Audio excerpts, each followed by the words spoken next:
दोस्तों हमें जब भी किसी चीज़ की ज़रूरत होती है, जब भी हम कुछ खरीदना चाहते हैं, हम क्या करते हैं, हम मार्केट में जाते हैं, अपने जेब से पैसे निकालते हैं या अपने मोबाइल से ट्रांसफ़र करते हैं और कुछ भी खरीद पाते हैं। हम कार खरीदना चाहे, बाइक खरीदना चाहे, सब्जी, रोटी, दाल, कोई एयरप्लेन का टिकट, ट्रेन का टिकट, कुछ भी हम खरीदना चाहें, अगर हमारी जेब में पैसा है या अगर हमारे बैंक अकाउंट में पैसा है तो हम कुछ भी खरीद पाएंगे। दोस्तों जब पैसे में इतनी ताकत है, जब पैसा कुछ भी खरीद पाता है तो कितना ही अच्छा होता कि अगर गवर्नमेंट बहुत ज़्यादा पैसा छापती और वो पैसा फिर हर एक जो है सिटीजन में बांटती, हर एक शहरी में बांट देती, ताकि कोई भी गरीब ना रहता, कोई भी भूखा पेट ना रहता, कोई भी रास्ते पे ना सोता, हर एक के पास में अच्छा घर होता, हर एक को पेट भर के खाना खाने को मिल जाता। दोस्तों कितना अच्छा होता। दोस्तों आई एम श्योर कि आपके माइंड में भी कभी न कभी ये बात आई होगी कि आखिर गवर्नमेंट ऐसा क्यों नहीं करती है, बहुत सारा पैसा छाप के लोगों को अमीर बनाती है। दोस्तों ये जितना आसान दिखता है, लगता है, उतना ही ज़्यादा खतरनाक और डिफिकल्ट है। दोस्तों ऐसा नहीं कि किसी गवर्नमेंट ने आज तक कोशिश नहीं की, बहुत सारी गवर्नमेंट्स ने, दुनिया भर की गवर्नमेंट्स ने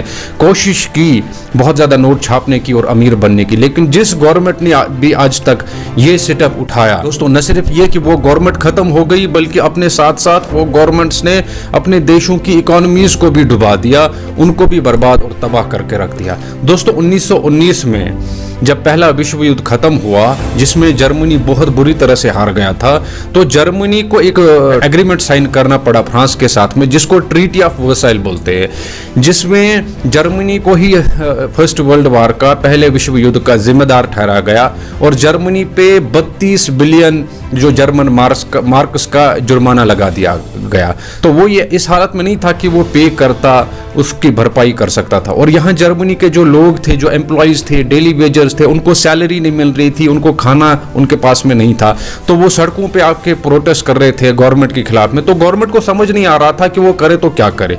तो गवर्नमेंट को एक आइडिया आया कि क्यों ना हम बहुत ज़्यादा पैसा छापे और वो लोगों में बांट दे ताकि हमारा ये क्राइसिस, हमारी ये प्रॉब्लम सॉल्व हो। तो जर्मनी की गवर्नमेंट ने दोस्तों बहुत ज़्यादा पैसा छापना शुरू किया, जितने भी उनके प्रिंटिंग प्रेसेस थे उनको एक्टिवेट किया, जो दिन रात पैसा छापने में लग गए। दोस्तों दिन रात बेतहाशा पैसा छापा गया जर्मनी में, और जब वो पैसा लोगों के पास में आने लगा तो चीज़ों की कीमतें जो है ना आसमान छूने लगी। दोस्तों नवंबर 1918 में एक ब्रेड की कीमत जर्मनी में 1 मार्क हुआ करती थी, और नवंबर 1923 के आते आते वही एक ब्रेड दोस्तों 20 लाख करोड़ जर्मन मार्क्स में बिकने लगा था। दोस्तों मई 1922 में जर्मनी में एक न्यूज़पेपर जो 1 मार्क में बिकता था, वही नवंबर 1923 के आते आते वही एक न्यूज़पेपर 7 करोड़ जर्मन मार्क्स पे बिकने लगा। दोस्तों पैसा इतना वर्थलेस हो गया था, बच्चे उसके साथ में पतंग बनाते थे पैसों से। दोस्तों यहाँ तक कि लोग अब पैसे को अपने चूल्हे में जलाते थे खाना पकाने के लिए। दोस्तों एक अंडा खरीदने के लिए या एक ब्रेड खरीदने के लिए लोगों को थैलों में और बोरियों में पैसा ले जाना पड़ता था, क्योंकि वो एक बोरी पैसा भी एक अंडा या एक ब्रेड नहीं खरीद पा रही थी। दोस्तों यहाँ तक कि नवंबर 1923 के आते आते जर्मनी में चोरों ने पैसा चुराना ही छोड़ दिया, क्योंकि पैसा इतना वर्थलेस हो गया था कि एक बोरी भर के पैसा अगर कोई चुराता तो उसके बदले में वो एक अंडा नहीं खरीद पा रहा था। तो चोरों ने पैसा चुराना ही छोड़ दिया। जब वो देखते थे कि कोई किसी ब्रीफ केस में जो है पैसा ले जा रहा है, तो वो ब्रीफ केस छीन लेते थे, पैसा उधर ही जो है अनलोड करके खाली ब्रीफ केस लेके भाग जाते थे, क्योंकि उस खाली ब्रीफ केस की कीमत बहुत ज़्यादा होती थी उस पैसे से जो उसमें भरा हुआ रहता था। फिर दोस्तों एक नई गवर्नमेंट जर्मनी में बनाई गई, और वो जो जर्मनी का जो करेंसी थी मार्क, उसको पूरी तरह से ख़त्म किया गया दोस्तों, बैन किया गया, और एक नई करेंसी इंट्रोड्यूस की गई रेंटन मार्क, और उसको जो है जर्मनी के लैंड से जो है जोड़ दिया गया, जर्मनी की अपनी ज़मीन से जोड़ दिया गया, तब जाके दोस्तों वहाँ पे हालत सुधरी। दोस्तों हाल ही में 2000 के आसपास में जिम्बाब्वे ने भी यही गलती की, उन्होंने भी जो है दोस्तों बहुत ज़्यादा पैसा छापने की कोशिश की, क्योंकि जब जिम्बाब्वे की जो है अर्थव्यवस्था, जब उनकी इकॉनमी पूरी तरह से ख़त्म होकर रह गई थी, उनके पास में पैसे नहीं थे, लोग प्रोटेस्ट कर रहे थे, उनको जो है अपने एम्प्लॉयज़ को देने के लिए सैलरी नहीं थी, लोग परेशान थे, भूख से तड़प रहे थे। तो जो जिम्बाब्वे की जो गवर्नमेंट है, रॉबर्ट मुगाबे, की जो गवर्नमेंट थी उनको समझ नहीं आ रहा था तो क्या करे, तो उन्होंने वही गलती की जो जर्मनी ने 1923 में की।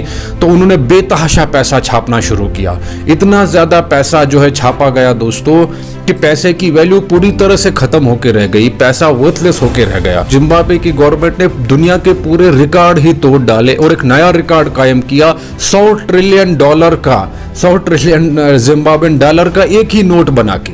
$100 ट्रिलियन दोस्तों, ये एक इतना पैसा अगर हम इंडिया की करेंसी में उसको कन्वर्ट करके देखें तो ये 1000 लाख करोड़ रुपए बनता है। यानी 1000 लाख करोड़ रुपए का एक ही नोट छापा, और वो नोट जो है दोस्तों एक ब्रेड नहीं खरीद पाता था। यानी 1000, इतनी महंगाई हो गई थी, जिम्बाब्वे की करेंसी इतनी वर्थलेस हो गई थी, उसकी वैल्यू इतनी खत्म होकर रह गई थी कि वो 1000 लाख करोड़ का एक नोट जो है ना एक ब्रेड नहीं खरीद पा रहा था। और 2008 के आते आते दोस्तों जिम्बाब्वे का डॉलर पूरी तरह से बैन हो गया, उसको बंद किया गया और एक नई करेंसी इंट्रोड्यूस की गई।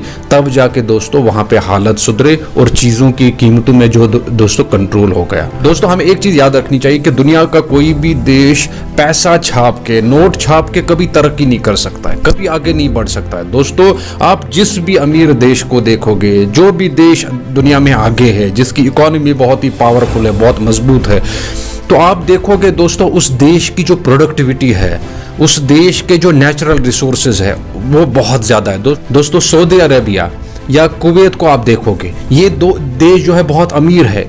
क्यों है? क्योंकि इनके पास में तेल के बहुत ज्यादा जखीरे हैं, तेल का बहुत भंडार पड़ा हुआ है, जिस तेल की दुनिया भर को जरूरत है। तो जब ये तेल दुनिया को बेचते हैं तो वहां से फॉरेन एक्सचेंज आता है, वहां से पैसा आता है, तो ये देश जो है ना आगे बढ़ते हैं। आप अमेरिका को देखो दोस्तों, जो दुनिया की सबसे बड़ी इकोनॉमी है, हर बड़ी कंपनी, चाहे वो गूगल हो, चाहे वो एप्पल हो, चाहे वो माइक्रोसॉफ्ट हो, चाहे वो अमेज़न हो, दुनिया की जो बड़ी बड़ी कंपनीज है जिनमें करोड़ों लोग काम करते हैं, और पूरी दुनिया में दोस्तों ये कंपनीज जो है अपनी चीजें बेचती है, अपनी सर्विसेज बेचती है। जब पूरी दुनिया में काम करते हैं, वहां से जो रेवेन्यू आता है, वहां से जो फॉरेन एक्सचेंज आता है, तो ये देश आगे बढ़ते हैं दोस्तों। ये पैसा छाप के आगे नहीं बढ़ते। उसी तरह से जापान आप देखो दोस्तों, दुनिया की जो भी ऑटोमोबाइल सेक्टर में देखो, आप टेक्नोलॉजी के क्षेत्र में आप देखो तो जापान की कंपनियां आगे, चाहे वो टोयोटा हो, निसान हो, सोनी हो, तो ये दोस्तों पूरी दुनिया में ये काम करते हैं। इनके पास में करोड़ों लोग काम करते हैं। तो नोट छाप के, पैसा छाप के दोस्तों कभी कोई देश न तरक्की कर सकता है, ना आगे बढ़ सकता है दोस्तों। अगर ऐसा होता तो फिर हर देश पैसा छापता और जो है आगे बढ़ता, तो फिर उनको टैक्सेस लगाने की क्या जरूरत थी? वो क्यों टैक्स लगा के अपने लोगों को परेशान करते? तो वो नोट छापते और आगे बढ़ते। लेकिन दोस्तों ऐसा नहीं है। पैसा छाप के जो है एक देश की इकोनॉमी तबाह हो सकती है, बर्बाद हो सकती है। वो एक सुसाइडल अटेम्प्ट होता है किसी भी देश के लिए, बहुत ज़्यादा पैसा छापना, क्योंकि फिर इन्फ्लेशन, जो महंगाई, ये तो कंट्रोल नहीं होगी फिर दोस्तों। तो दोस्तों दुनिया में जो भी देश आगे बढ़ता है वो अपने नेचुरल रिसोर्सेज की वजह से आगे बढ़ता है, वो अपनी मैन्युफैक्चरिंग की वजह से आगे बढ़ता है, वो अपनी टेक्नोलॉजी की वजह से आगे बढ़ता है।